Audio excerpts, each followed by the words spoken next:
we came to know about inertia. Once again, what is inertia? Inertia states that if the object is in rest, it will continue to be in rest. If the object is in motion, it will continue to be in motion. If the object is moving in a particular direction, then it will go in the same direction until and unless external forces are applied on it. And second law of motion states about force. What is the definition of force? According to second law of motion, force is the rate of change of momentum. According to second law of motion, force is the rate of change of momentum. Now, the third law of motion. Third law of motion states that for every action, there is an equal and opposite reaction. For every action, there is an equal and opposite reaction. I told you already, if you are applying a force of F on anything, suppose a wall it is, you are applying a force of F on this wall, then same force means F force will applied by the wall on you. Same amount of force, but in opposite direction.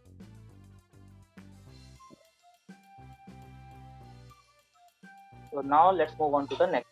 We have, you can see it is written, third law of motion states that. What does it state? It says that for every action, there is an equal and opposite reaction. Remember that there is an equal and opposite reaction in opposite direction.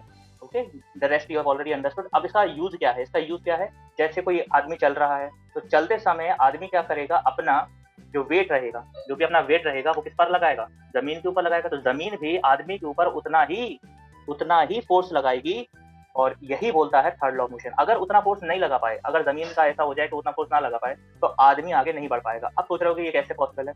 How is it possible that a man who is not able to walk on that? In that case,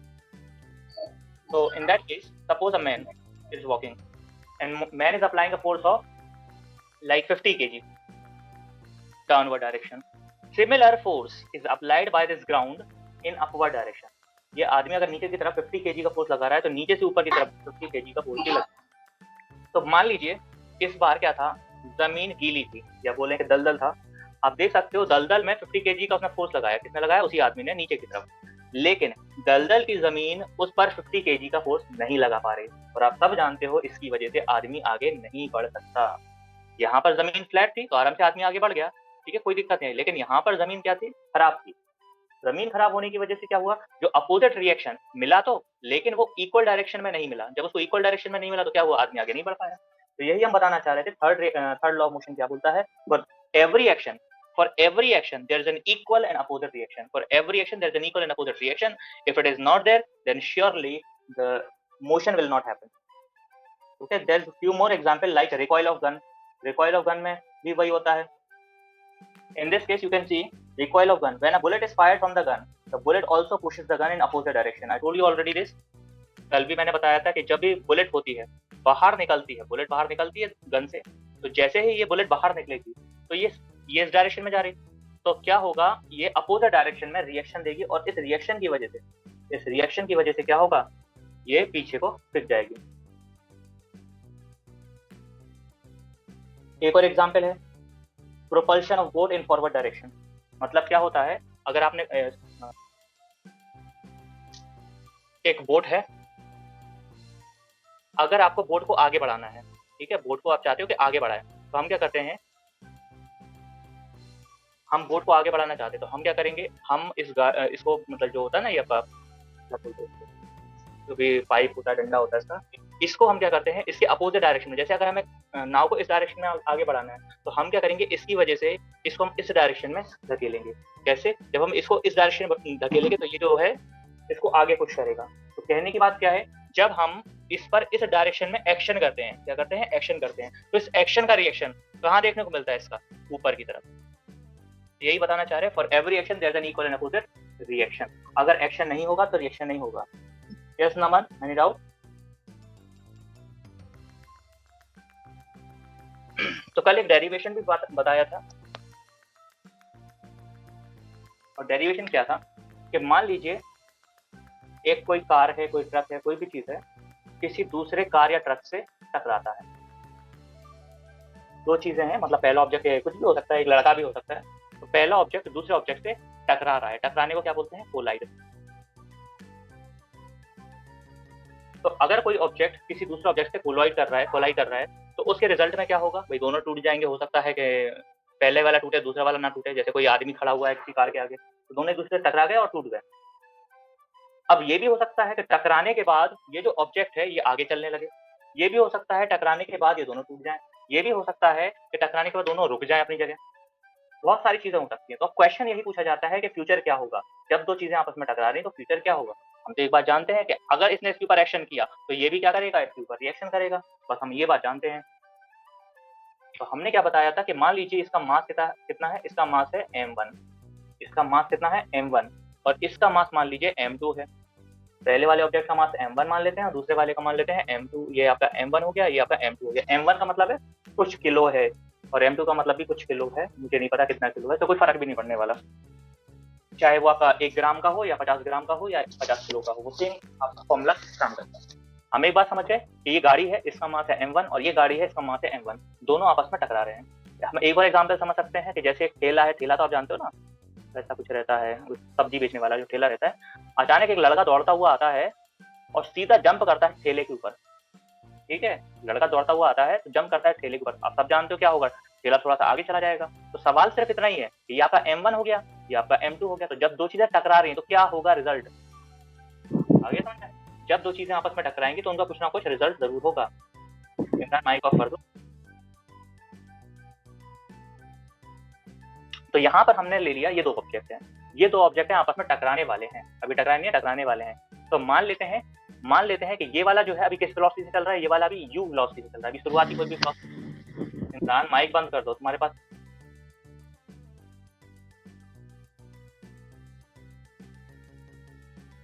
मान लीजिए इसका velocity अभी किस velocity से चल रहा है, हमें नहीं पता किस वेलोसिटी से चल रहा है, तो मान लेते हैं इसकी वेलोसिटी है u, इसकी वेलोसिटी का मान लेते हैं u1 क्योंकि पहला ऑब्जेक्ट है 1। वैसे ही अगर हम इसकी वेलोसिटी ले लें तो इसकी वेलोसिटी हम मान लेते हैं u2, मतलब इनिशियल वेलोसिटी सेकंड ऑब्जेक्ट की, तो u2 लिख दिया।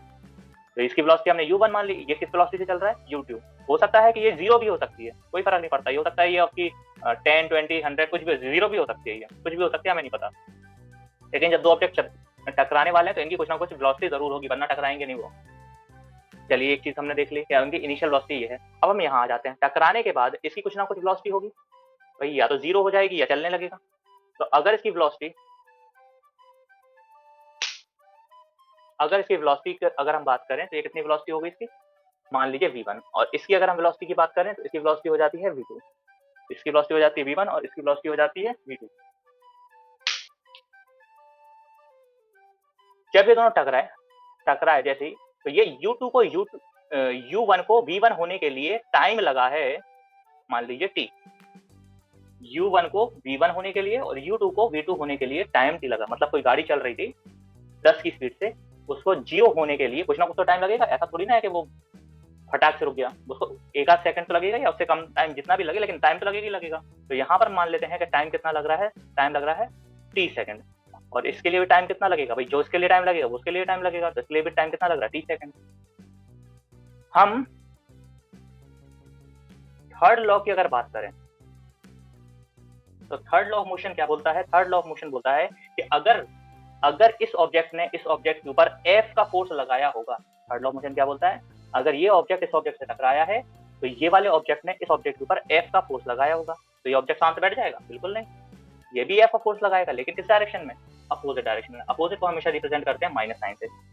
ठीक है, फिर से बता देते हैं, थर्ड लॉ ऑफ मोशन ये बोलता है कि अगर मान लीजिए F का फोर्स 10 न्यूटन, 5 न्यूटन, 6 न्यूटन, अगर ये वाला ऑब्जेक्ट इस ऑब्जेक्ट पे लगाने वाला है तो ये वाला भी अपोजिट डायरेक्शन में उतना ही फोर्स लगाएगा, चाहे उसकी वजह से ये टूट जाए या इसको तोड़ दे।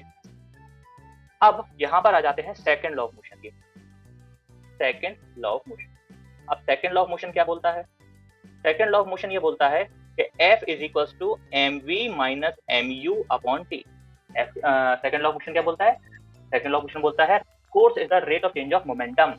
सेकंड लॉ ऑफ मोशन बोलता है force is the rate of change of momentum. तो F की जगह क्या रख देंगे, ये वैल्यूज रख देंगे, और इस F की जगह क्या रख देंगे, इस F की जगह इसकी वैल्यू रख देंगे। बस फर्क ये होगा, ये आपका होगा इनिशियल वाला, क्या होगा ये इनिशियल वाला, और ये होगा आपका फाइनल वाला। मतलब ये पहले वाला फोर्स जो इसके ऊपर लग रहा होगा और ये वाला होगा फाइनल वाला जो इसके ऊपर लग रहा होगा। Let's find out. तो ये वाले की अगर हम बात करें, पहले वाले की, इनिशियल वाले की, पहले वाले ऑब्जेक्ट जो दूसरे पे लगा रहा है, तो भाई फॉर्मूला इसका क्या बोलता है, फॉर्मूला बोलता है m into v minus m into u upon t. तो अगर हम m की बात करें, पहले ऑब्जेक्ट का m कितना है m1, पहले ऑब्जेक्ट की फाइनल वेलोसिटी कितनी है v1 माइनस पहले ऑब्जेक्ट की मास कितना है m1, पहले ऑब्जेक्ट की इनिशियल वेलोसिटी कितनी है u1 अपॉन टी। तो अगर हमने f की वैल्यू निकाली तो कितनी निकली m1 v1 minus m1 u1 upon T. अब हम निकालते हैं दूसरे ऑब्जेक्ट की फाइनल वेलोसिटी। ये आपका मान लीजिए पहला ऑब्जेक्ट ऐसे समझ लो, और ये आपका मान लीजिए सेकंड ऑब्जेक्ट ऐसे।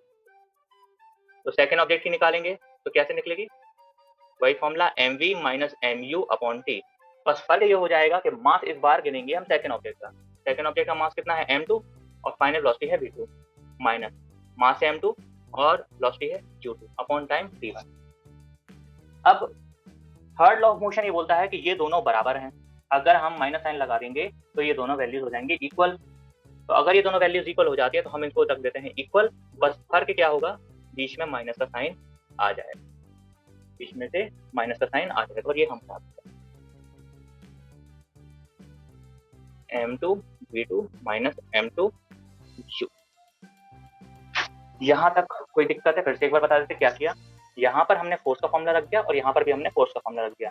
इस फोर्स के फॉर्मूले के आगे माइनस का साइन क्यों था, क्योंकि ये रिएक्शन को रिप्रेजेंट कर रहा है, ये एक्शन को रिप्रेजेंट कर रहा है, तो ये वाली चीज रिएक्शन को रिप्रेजेंट कर रही है। अब साफ साफ दिखाई दे रहा है हमें कि t और t दोनों आपस में डिवाइड हो रहे हैं, तो एक दूसरे को कैंसिल कर देंगे। अब हमारे पास क्या बचा है, m1 v1 minus m1 u1, m1 v1 minus m1 u1 is equal to minus sign का मल्टीप्लाई कर देंगे, m2 v2 माइनस हो जाएगा प्लस का m2 u2। माइनस साइन को उठा के इस साइड ले आओ, m1 v1 माइनस साइन वाले को उठा के इस साइड ले आओ तो प्लस का m2 v2, और माइनस वाले को उठा के इस साइड ले जाओ तो हो जाएगा m1 u1 plus m2 u2। ये चीज आपकी कहलाती है conservation of momentum. Conservation of momentum. अब ये कंजर्वेशन ऑफ मोमेंटम होता क्या है, अगर आप गौर से देखो तो ये लिखा है m1 u1, यानी कि p का फॉर्मूला क्या होता है, मास इनटू वेलोसिटी। p यानी कि मोमेंटम का फॉर्मूला होता है मास इनटू वेलोसिटी। तो यहाँ पर मास इनटू वेलोसिटी हो रहा है, तो ये क्या कहलाएगा, इनिशियल मोमेंटम, पहले ऑब्जेक्ट का इनिशियल मोमेंटम। और ये क्या कहलाएगा, दूसरे ऑब्जेक्ट का इनिशियल मोमेंटम। ये क्या कहलाएगा, पहले ऑब्जेक्ट का फाइनल मोमेंटम, और ये क्या कहलाएगा, दूसरे ऑब्जेक्ट का फाइनल मोमेंटम। तो हमने क्या चीज देखी कि ये दोनों इनिशियल मोमेंटम यहाँ पर है और दोनों फाइनल मोमेंटम यहाँ पर है। दोनों इनिशियल मोमेंटम यहाँ पर है, तो हम ये कह सकते हैं टोटल इनिशियल मोमेंटम और total final momentum. This is total initial momentum, this is total final momentum. दोनों आपस में क्या है, इक्वल है। तो कंजर्वेशन ऑफ मोमेंटम यही बोलता है that the total momentum before collision is always equal to total momentum after collision. फिर एक बार रिपीट करते हैं, कंजर्वेशन ऑफ मोमेंटम क्या बोलता है, total momentum before collision is equal to total momentum after collision. Conservation of momentum क्या बोलता है, फिर से बता देते हैं। जब कभी भी दो ऑब्जेक्ट टकराने वाले होंगे तो जो मोमेंटम उनका पहले रहेगा वही मोमेंटम बाद में रहेगा, बस इतना कहना होगा। मान लीजिए ये एक दीवार है, दीवार के अंदर हमने एक बुलेट फायर की, ठीक है, बुलेट फायर की, ये बुलेट दीवार से लगेगी, ठीक है, दीवार से जब इसे टकराएगी तो क्या होगा, कुछ ऐसा रिस्पॉन्स देखने को मिलेगा, जो दीवार है इसको आपका तोड़ते हुए अंदर चली गई। अब क्वेश्चन यही पूछा जाता है कि जब ये अंदर गई तो कितने डिस्टेंस पर ये जाके ये रुक गई। आई होप इट इज क्लियर। ये बुलेट थी, दीवार में गली, तो दीवार में कितने अंदर जाके ये रुक गई। तो हमेशा इसकी हमें क्या दिया गया होगा, सब कुछ लेंथ ब्रेथ हाइट जो कुछ भी देना होता है वो सब कुछ दिया होगा, और इसका बस इतना ही दिया होगा, ज्यादा कुछ नहीं दिया होगा। अब हमें क्या करना पड़ेगा, हमें सब कुछ निकालना पड़ेगा। तो ये हम पढ़ेंगे थोड़ी देर में, उससे पहले हम फिर से एक बार समझ लेते हैं कंजर्वेशन ऑफ मोमेंटम क्या बोलता है। कंजर्वेशन ऑफ मोमेंटम ये बोलता है कि total initial momentum that is m1 u1, total initial momentum is equal to total final momentum. तो initial momentum that means momentum before collision, जब दो चीजें टकराने वाली होंगी तो उससे पहले जो उनका मोमेंटम होगा, और दो चीजें जब टकरा चुकी होंगी तो उसके बाद जो मोमेंटम होगा वो हमेशा इक्वल होगा। Initial momentum before collision and final momentum after collision is always same. Initial momentum को हम लिखते हैं m1 u1 और इसको हम लिखेंगे m2 u2। इसको हम लिख सकते हैं m1 v1 और इसको हम लिख सकते हैं m2 v2। तो ये फॉर्मूला हमें ध्यान रखना है। जितने भी एक्सरसाइज में जितने भी क्वेश्चन आएंगे वो सारे के सारे इजी पर। कौन कौन से क्वेश्चन है, let's find out. First question, a boy pushes a ball with a force of 20 Newton. A boy pushes a wall with a force of 20 Newton. What is the magnitude of direction of force? तो question ये पूछ रहे हैं, एक boy है जो कि दीवार को पुश कर रहा है, तो हम जानते हैं कुछ ऐसा दिखाई देगा, जैसे इसको पुश करेगा और इस पे फोर्स लगा रहा है 20 न्यूटन का, ठीक है। What is the magnitude and direction of the force experienced by the boy. आप पूछ रहे हैं कि बॉय के ऊपर भी क्या लगेगा, फोर्स लगेगा, हाँ लगेगा, इसी को हम कहते हैं न्यूटन का थर्ड लॉ ऑफ मोशन। तो अब इसके ऊपर फोर्स लगेगा तो कितना लगेगा, उसका डायरेक्शन क्या होगा। तो भाई इसके ऊपर 20 न्यूटन का फोर्स लगेगा और डायरेक्शन क्या होगा, डायरेक्शन होगा opposite to that of wall. मतलब अगर वॉल पे लग रहा है तो वॉल क्या करेगी, इसके अपोजिट में फोर्स लगाएगी। चलिए अगला क्वेश्चन देखते हैं। A 20 gram bullet is shot from a 5 kg gun with a velocity of 500 meter per second. What is the speed of recoil gun? Question आपने देख लिया, फिर से एक बार देख लेते हैं। क्वेश्चन है A 20 gram bullet is shot from a 5 kg gun. आप देख सकते हो एक गन है 5 kg की और एक बुलेट है 20 ग्राम की। हमें क्या करना है, हमें इसको फायर करना है। तो फायर करने के बाद अभी ये जो बुलेट है ये आपकी कहाँ है, गन के अंदर है, और जब ये फायर हो जाएगी तो ये जो बुलेट है आपकी कुछ ऐसी रहेगी और गन आपकी ऐसी रहेगी। बुलेट आपकी इस डायरेक्शन में जाएगी, मतलब इस डायरेक्शन में, और जो आपकी गन रहेगी वो पीछे की तरफ फेंकेगी। तो हमें यही पूछना है, हमें यही पूछा गया है कि जो गन है वो किस डायरेक्शन में जाएगी और कितना जाएगी, किस स्पीड से जाएगी। तो सबसे पहली चीज कि इसकी वेलोसिटी, इसका मास कितना है, इसका मास है 20 ग्राम और इसकी वेलोसिटी कितनी है, इसकी वेलोसिटी है 500 मीटर पर सेकंड। ये बात भी समझ में आ गई। भाई इसका मास भी तो है, इसका मास कितना है 5 kg और इसकी वेलोसिटी हमें नहीं पता है। जब गन फायर नहीं की गई थी, जब गन फायर नहीं की गई थी तो इसकी वेलोसिटी कितनी थी, इसकी वेलोसिटी कितनी थी, 0। नहीं आया समझ में, जब गन फायर ही नहीं की गई तो इसकी वेलोसिटी कितनी है, 0। और बुलेट की वेलोसिटी कितनी है, बुलेट की वेलोसिटी भी 0 है। क्यों है, क्योंकि फायर नहीं की गई। जब फायर नहीं की गई तो दोनों अपनी रेस्ट पोजीशन पे है, मतलब इनिशियल वेलोसिटी कितनी होगी, 0। तो बुलेट और गन दोनों अभी 0-0 पे हैं। जब इसको फायर किया गया तो बुलेट पहुंच गई 500 पे, तो बंदूक में स्पीड कितनी आएगी, बंदूक पीछे को फेंकेगी तो किस स्पीड से फेंकेगी।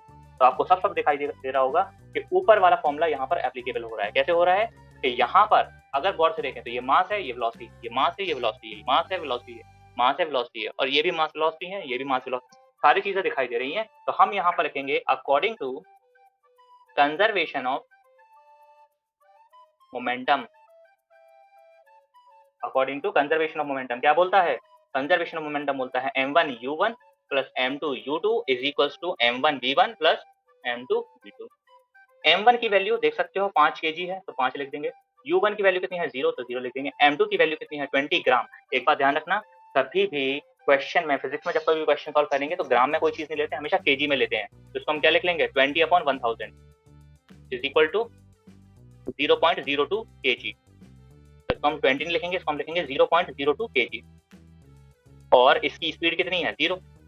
आ जाते हैं यहाँ पर, तो m1 कितना है इसका, इसका m कितना है 5 और v1 कितना है, v1 हमें निकालना है, प्लस m2 कितना है 20, तो इसको हमने 20 को कन्वर्ट किया था kg में, इंटू v2 कितना है 500। यहाँ तक तो सब कुछ इजी है। इसको मल्टीप्लाई किया तो कितना हो गया 0, इसको मल्टीप्लाई किया तो कितना हो गया 0, इसको मल्टीप्लाई किया तो क्या आ गया 5v1, और इसको मल्टीप्लाई किया तो ये कितना आ गया, ये आ गया आपका 10। इसको ऐसे हटा के नीचे 2 0 से 2 0 काटे, 2 5 से 10, ये आ गया 10। अब हम क्या करेंगे, इस 10 को उठा के साइड ले आएंगे तो हो जाएगा माइनस का 10 इज इक्वल टू 5v1, और v1 की वैल्यू आएगी माइनस का 2 मीटर पर सेकंड।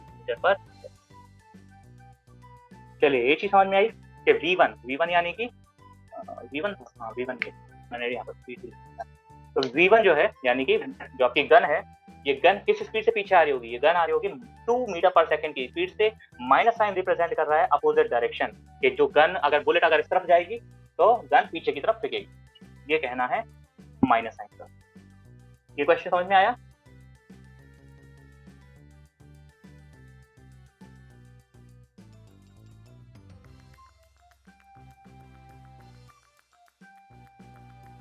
चलिए क्वेश्चन नंबर 6 यहाँ पर देख सकते हो।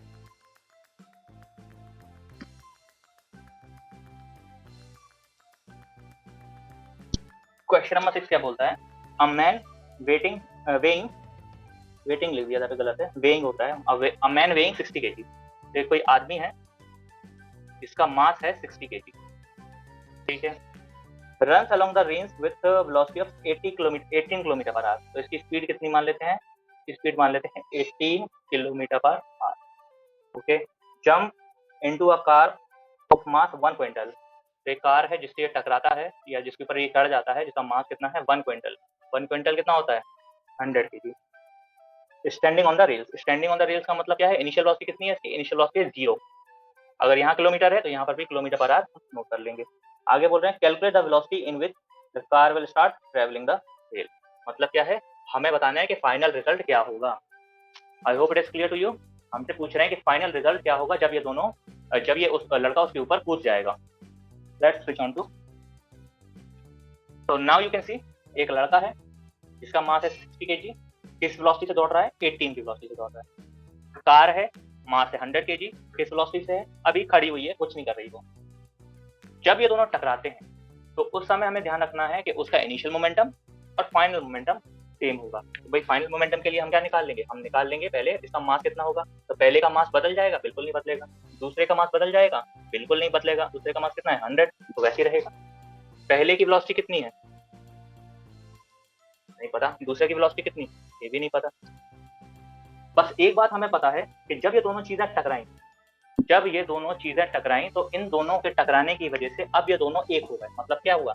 ये जो कार है, इस कार के अंदर आदमी बैठ गया। मतलब समझ में आया? जब ये उसके ऊपर चढ़ गया, कार थी उसके अंदर चला गया। जब अंदर चला गया तो हम ये कह सकते हैं कि अब कार कुछ ऐसी दिखाई देगी, और जब कार ऐसी दिखाई देगी तो इसका मास कितना हो जाएगा? 160 केजी हो जाएगा।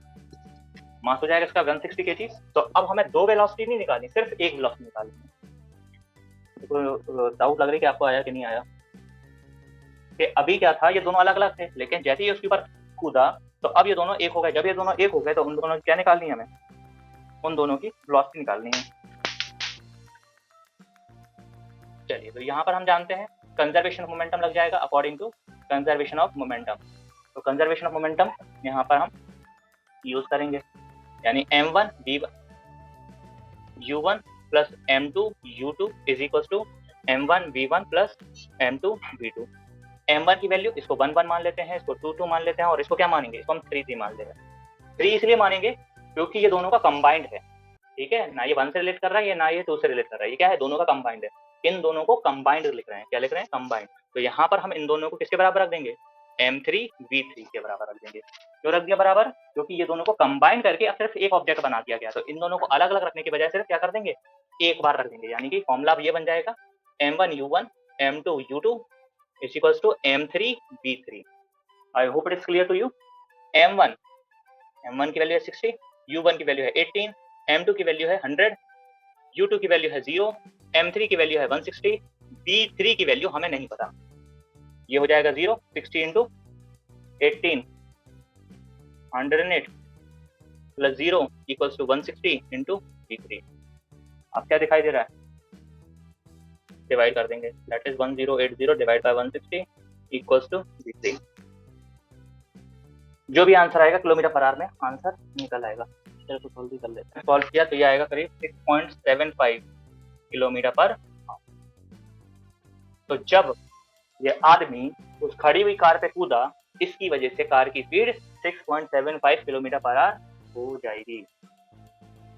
ये चीज समझ में आई? Now we can clearly see question number 10। A bullet of mass 10 gram is moving with a velocity of 400 metre per second. ये हो गया आपका। अगला क्वेश्चन देख सकते हो। क्वेश्चन दोबारा पढ़ेंगे। A bullet of mass 10 gram is moving with a velocity of 400 metre per second. ये बुलेट मान लेते हैं। बुलेट का मास कितना है? 10 gram. is moving with a velocity of 400 metre per second. Embedded in freely suspended wooden block. मतलब क्या होता है? एक लोहे का टुकड़ा है, उसमें जाके टकराती है, जिसका मास कितना है? 900 ग्राम। और क्योंकि ये सस्पेंडेड है, सस्पेंडेड का मतलब होता है इसकी इनिशियल वेलोसिटी 0 है, रुका हुआ है। What is the velocity acquired by this? तो कोई इसका आंसर बताना चाहेगा? हम आपको 1 मिनट दे रहे हैं, आप ट्राई कर सकते हो, क्वेश्चन बोर्ड पे देख सकते हो। Can see the question, that is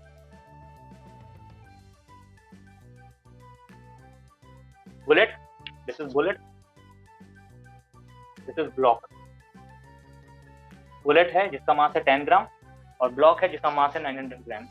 ये बुलेट उस ब्लॉक में जाके टकराती है तो असर क्या होता है, ये ब्लॉक थोड़ा सा हिलने लगता है। अब क्वेश्चन यही पूछा गया है कि किस वेलोसिटी से हिलने लगेगा, मतलब उसके अंदर घुस जाती है। एम्बेडेड का मतलब होता है ये ब्लॉक के अंदर चली गई है, अंदर आगे बुलेट। अब क्वेश्चन यही पूछा गया है, what is the velocity of this motion. चलिए कौन बताएगा इसका आंसर।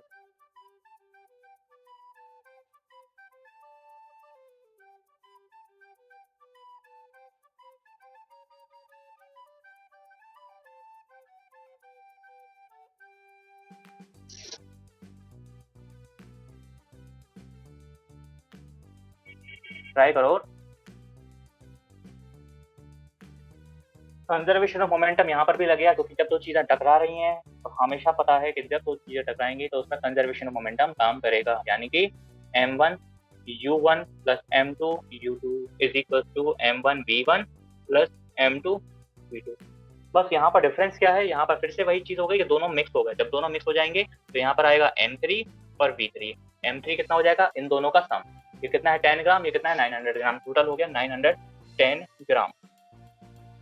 और V3 हमें निकालना है। फॉर्मूले में वैल्यूज रख देंगे। ये ग्राम में है तो इसको किलोग्राम में चेंज कर लेंगे तो ये आ जाएगा 10/1000। ये ग्राम है तो इसको चेंज कर लेंगे तो आ जाएगा 900/1000 और इसको भी ग्राम में किलोग्राम में चेंज कर लेंगे। तो now we will multiply this 10/1000 multiplied by 400 plus 900/1000 multiplied by 0।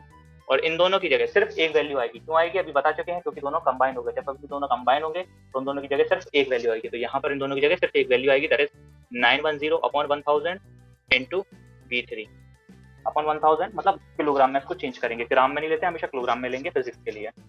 Now let's find out. तो कैंसिल किया, 30 से 30 कैंसिल, ये पूरा हो गया 0 and now 2 0 only 1 0 will get cancel. तो here we have 4 equal to 91/100 into V3। इसको ले जाएंगे उस तरफ तो ये आ जाएगा 400/91 इज इक्वल टू V3। तो let's find out what will be the answer. 400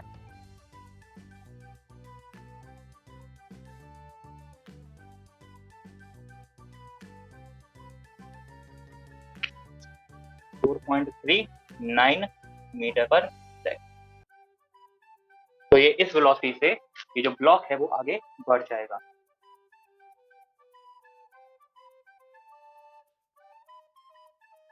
I hope that question is clear to you.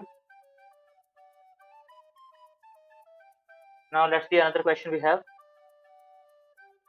and this time we have to solve it. I'm not going to solve it. Question is this: a truck of mass 2500 kg moving at 15 meter per second collide with a car of mass 1000 kg moving with at 5 meter per second in opposite direction. What is their common velocity? Common velocity का मतलब कब जब ये दोनों टकराए तो उसके बाद क्या वेलोसिटी इनकी। तो आपके सिर्फ टकराने की बातें हो रही हैं यहाँ पर। एक ट्रक था, बड़ा अच्छा खासा ट्रक है, तो पहिए बना दे। तो ये आ जाता है आपका मास 2500 kg और moving at a speed of initial velocity is 15 metre per second. Collide with a car, बेचारी कार की क्या हालत होगी। इसका मास है 1000, इसकी स्पीड है 5, but this car is moving in opposite direction. If this car is moving in this direction, this car is moving in opposite direction. What is the common velocity? जब ये दोनों टकराएं तो टकराने के बाद इनकी फाइनल वेलोसिटी क्या होगी। ठीक है, क्वेश्चन कठिन है।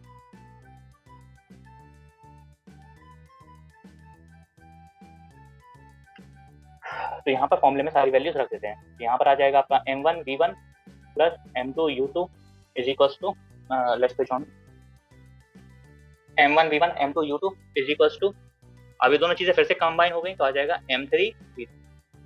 ठीक है, वैल्यूज रख देते तो यहाँ पर आ जाएगा kg है तो 2500 kg इंटू वेलोसिटी है 15, इनिशियल वेलोसिटी है 15 प्लस मास कितना है 1000 kg, इनिशियल वेलोसिटी कितनी है, इनिशियल वेलोसिटी है -5। अब सोच रहे हो कि -5 क्यों है, क्योंकि ये बोल रहे हैं क्वेश्चन में ये अपोजिट डायरेक्शन में चल रही है। अपोजिट डायरेक्शन में जब कभी भी चलेगी तो हमेशा वेलोसिटी को माइनस में रखा जाएगा, ये चीज ध्यान रखना। अगर सेम डायरेक्शन है तो प्लस होता है, अपोजिट डायरेक्शन के लिए माइनस आता है। जैसे अभी हमने फोर्स के लिए भी पढ़ा था कि फोर्स को अगर हमें अपोजिट में लिखना है तो हम क्या लिख देंगे, सिर्फ माइनस का एफ लिख देंगे। अब ये दोनों कंबाइन हो गए, दोनों कंबाइन हो गए तो दोनों के मास कितने हो गए, 3500 kg मल्टीप्लाई बाय V3 हमें निकालना है। अब इसको हमें सॉल्व करके अभी कभी बताओ क्या आएगा आंसर, हम निकाल सकते। और आज की क्लास यहीं पर खत्म होती है और इसके बाद अगला टॉपिक आएगा ग्रेविटेशन, और इसको हम ग्रेविटेशन को कहीं किताबों में। तो this is the end of the class. जिसको आंसर बताना है बताओ जल्दी, हम वेट कर रहे हैं, और नहीं बताना है तो tata bye bye, see you tomorrow.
Sir